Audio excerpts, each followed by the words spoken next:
Traffico internazionale e spaccio di stupefacenti, rapina, ricettazione e violazione delle norme in materia di armi. Sono le accuse per le quali sono state arrestate dalla polizia di Genova 16 persone di varia nazionalità. L'attività investigativa, avviata dalla sezione antidroga della squadra mobile del capoluogo ligure e per la quale sono stati impegnati oltre un centinaio di agenti in tutta Italia, ha consentito di ricostruire a carico di 6 persone indagate inoltre un'associazione a delinquere finalizzata al traffico di droga con ramificazioni tra il Piemonte e la Spagna, con il concorso esterno di un'altra indagata.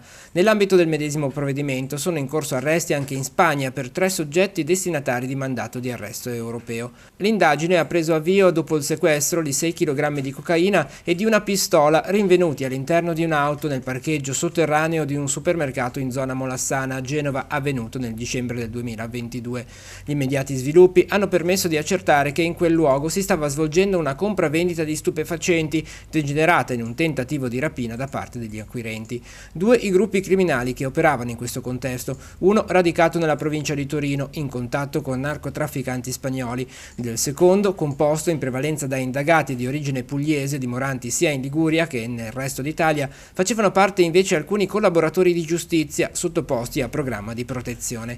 L'attività della squadra mobile ha consentito di attribuire all'associazione almeno 3 importazioni di partite di droga sul territorio italiano avvenute tra il febbraio e l'aprile del 2023. Proprio in questo periodo la polizia francese aveva arrestato anche un corriere fermato appena dopo il confine con la Spagna con 55 kg di hashish e 10 di marijuana occultati nell'auto, mentre nel corso delle indagini sono state arrestate in flagranza 5 persone e sequestrati 85 kg di marijuana e 87 di hashish.